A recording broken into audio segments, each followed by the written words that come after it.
امریکہ اور ایران کے درمیان نیوکلیئر ٹاکس کے بعد جو امریکہ کا بیان آیا ہے وہ کافی تشویشناک ہے، جس میں کہا گیا ہے کہ امریکہ کی ریڈ لائن ابھی بھی برقرار ہے، یعنی کہ جوہری ہتھیاروں کے بارے میں بات چیت کے اوپر ابھی پیش رفت نہیں ہوئی۔ اس کے ساتھ ساتھ ماہ رمضان میں دنیا بھر کے مسلمان ممالک کے اوپر کتنے مظالم ڈھائے گئے صرف امریکہ اور اسرائیل کی جانب سے۔ آپ امیجن کر سکتے ہیں کہ اس صدی کے دوران، یعنی کہ 2000 سے لے کر 2025 تک، امریکہ اور اسرائیل جو اس کے حامی ہیں ان کی جانب سے کتنے مسلمانوں کا ڈائریکٹ یا انڈائریکٹ قتل عام کیا گیا۔ جی ہاں، یہ باتیں کریں گے آج کے اس ویلاگ میں۔ میرا نام ہے عرفان ملک اور آپ دیکھ رہے ہیں 24 نیوز کا ڈیجیٹل پلیٹ فارم۔ امریکہ اور ایران کے درمیان نیوکلیئر ٹاکس جو تھی وہ جنیوا میں ہوئیں، اور اس میں جو ایران کے جو وزیر خارجہ تھے عباس عراقچی، ان کی جانب سے یہ کہا گیا تھا، میڈیا ٹاکس میں بتایا گیا تھا کہ جو ٹاکس ہیں، جو مذاکرات ہیں، یہ کافی مثبت رہے۔ لیکن دوسری جانب امریکہ کی جانب سے بھی بیانات سامنے آ چکے ہیں۔ امریکہ کی جانب سے جو رد عمل دیا گیا ہے وہ کافی سنجیدہ اور خطرناک ہے، کیونکہ اس میں کہا گیا ہے کہ امریکہ کی ریڈ لائن ابھی برقرار ہے۔ اس حوالے سے آپ یہ بھی بتائیں گے کہ اس صدی کے دوران ماہ رمضان جو ہے اس میں اسرائیل یا اس کے جو اتحادی ہے، بڑا اتحادی امریکہ، اس کی جانب سے کتنے مسلم ممالک کے اوپر اٹیک کیے گئے۔ اس حوالے سے ایک رپورٹ ہم نے جو تیار کی ہے، جس کے مطابق اگر بات کی جائے سال 2000 سے، یعنی کہ اس صدی کے آغاز سے ہی، تو اس صدی کے آغاز سے ہی امریکہ اور اسرائیل جو ہے صرف ماہ رمضان میں جو ان کی جانب سے مختلف مسلم ممالک کے اوپر ٹارگٹ کیا گیا، ان کے اوپر آپریشنز کیے گئے یا مسلمانوں کی ہلاکت کی گئی، ان کی ایک لمبی فہرست ہے۔ لیکن اس فہرست کے اندر جہاں پہ پاکستان، عراق، افغانستان، غزہ اور دیگر جو ممالک ہیں وہ بھی شامل ہیں۔ اس حوالے سے اگر جو فیکٹس دیکھے جائیں تو سال 2000 سے لے کر 2021 کے دوران اسرائیل کی جانب سے الاقصی انفداد اس کا آغاز کیا گیا تھا، اور یہ ماہ رمضان میں اس کا آغاز ہوا تھا، جو 2001 تک جاری رہا تھا۔ یہ مسجد اقصی کے گرد تناؤ سے شروع ہوا تھا، اور اس میں جو اسرائیل کی جانب سے فوجی کارروائیاں کی گئیں، جھڑپیں ہوئیں، اس میں متعدد جو مسلمان تھے ان کی ہلاکتیں ہوئیں۔ اسی طرح 2001 میں جو نومبر سے دسمبر تک امریکہ کی جانب سے آپریشن انڈیورنگ فریڈم، اس کا آغاز کیا گیا افغانستان میں، اور اس آپریشن کے دوران جو 7 اکتوبر 2001 سے شروع ہوا تھا، جس میں القاعدہ کے خلاف بھاری بمباری کی گئی، اور بھی یہ بھی رمضان میں کیا گیا تھا، اور اس دوران امریکہ کی جانب سے جو بیان دیا گیا تھا وہ بھی اسی قسم کا تھا، جس میں کہا گیا تھا کہ جنگ رمضان میں نہیں رکے گی، یعنی کہ رمضان کے تقدس کو جو ہے وہ بالائے طاق نہیں رکھا جائے گا، اور جنگ جو ہے وہ جاری رہے گی۔ اس دوران بھی لاکھوں افراد جو ہے وہ لقمہ اجل بنے، اور ان میں زیادہ تعداد مسلمانوں کی تھی۔ دوسری جانب اگر سال 2003 کی بات کی جائے تو اس میں بھی امریکہ کی جانب سے عراق میں جو آپریشن شروع کیا گیا، اور اس میں بھی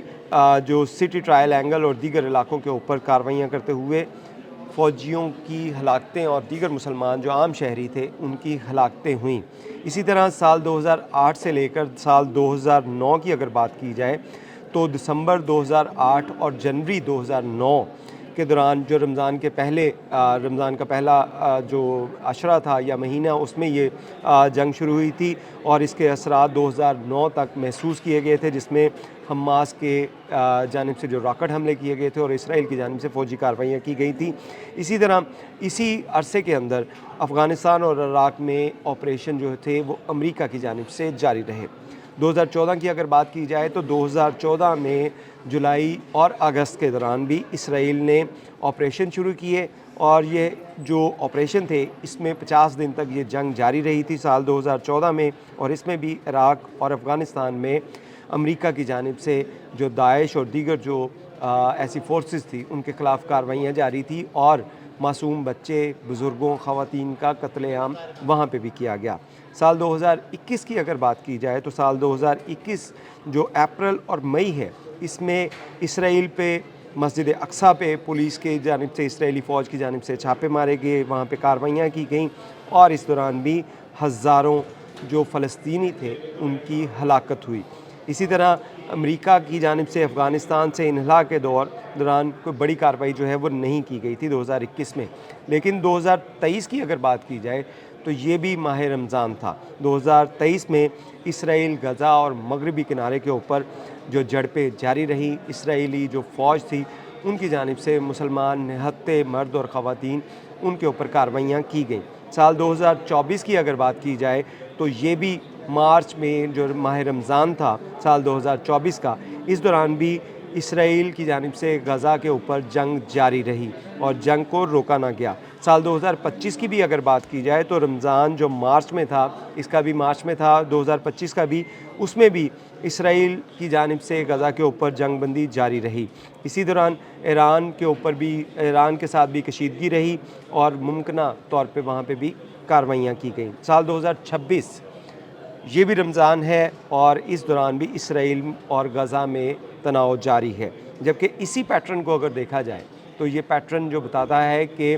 ایران اور اس کے ساتھ ساتھ جو امریکہ کے درمیان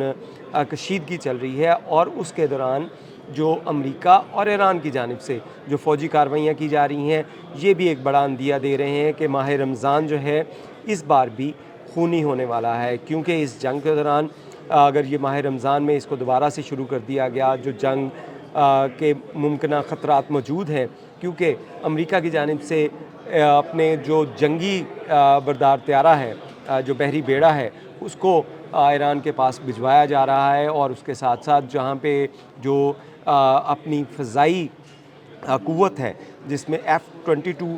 F-35 سمیت دیگر جو جنگی طیارے ہیں ان کو بھی وہاں پہ بھجوایا گیا ہے، جبکہ دوسری جانب اگر دیکھا جائے تو روس بھی اس جنگ کے لیے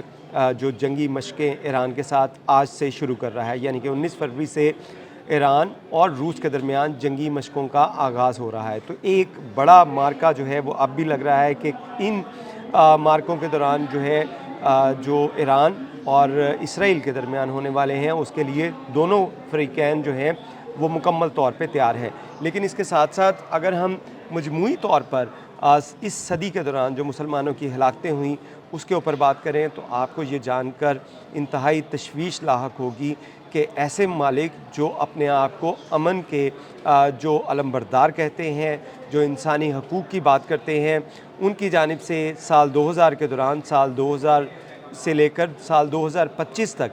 کتنے نہتے مسلمانوں کی ہلاکتیں کی گئیں، تو وہ ایک الارمنگ ہے۔ یہ پوری مسلم دنیا کے لیے، بلکہ پوری دنیا کے لیے یہ جو چیزیں ہیں یہ ان کے آنکھیں کھولنے کے لیے کافی ہیں کہ سال 2000 سے لے کر سال 2025 تک 45 لاکھ لوگ، جس میں سے 10 لاکھ لوگ تو ایسے ہیں جن کو ڈائریکٹ فوجی آپریشن کے دوران ان کے اوپر گولیاں برسائی گئیں یا بارود پھینکے گئے یا ہیوی جو جنگی ساز و سامان ہے اس کے ساتھ کارروائیاں کی گئی۔ 10 لاکھ سے زائد لوگ جو ہیں ان کارروائیوں کے دوران ان کو، مسلمانوں کو صرف جو ان کو مارا گیا، ان کی ہلاکتیں ہوئیں، جبکہ 35 لاکھ کے قریب ایسے افراد جو بھوک، افلاس یا اس جنگ کی وجہ سے جو ہے وہ اپنی زندگیوں سے ہاتھ دھو بیٹھے، ان کا ڈیٹا جو سامنے آیا ہے۔ اس حوالے سے اگر آپ کو بتائیں تو یہ ڈیٹا جو ہے یہ مختلف ادارے جس میں UN اور اس کے ساتھ ساتھ کاسٹ آف وار جیسی NGOs اور دیگر جو ادارے ہیں انٹرنیشنلی ان ہلاکتوں کو مانیٹر کرنے والے، ان کی جانب سے سامنے آیا ہے کہ 45 لاکھ لوگ سال 2000 سے لے کر سال 2025 تک موت کی وادی میں چلے گئے، اور ان میں زیادہ تر جو ہے وہ بچے بھی ہیں، خواتین بھی ہیں اور بزرگ بھی ہیں۔ اور ایسے جو آپریشن کیے گئے جس میں نہ تو ان نہتے بچوں کی پرواہ کی گئی، نہ خواتین کی پرواہ کی گئی، نہ بزرگوں کی پرواہ کی گئی، اور ہاسپٹلز کے اوپر بھی گولہ باری کی گئی اور ان کی جانیں بھی لی گئیں۔ تو یہ ایک الارمنگ چیز ہے کہ سال 2000 سے لے کر سال 2025 تک 45 لاکھ لوگ جو ہیں جس میں مسلمان ہیں یہ زیادہ تر، ان کو لقمہ اجل بنا دیا گیا ان جنگی کارروائیوں کے دوران۔ تو اس میں جو بڑے بڑے عالمی ادارے جس میں UN ہے، UNO ہے، یا دیگر جو اقوام متحدہ کے ادارے ہیں جو اس کے اوپر کام کرتے ہیں، ان کی جانب سے مختلف رپورٹس بھی دی گئیں، رپورٹس جنریٹ بھی کی گئیں، لیکن عالمی دنیا نے اس جو ہلاکتوں کے اوپر اپنی آنکھیں موند رکھی ہیں۔ اور اس رمضان میں بھی اگر دیگر جو ممالک ہیں انہوں نے اس کے اندر ثالثی کا کردار ادا نہ کیا تو اس کے بعد بھی یہ رمضان بھی خونی ہو سکتا ہے۔ بہت شکریہ۔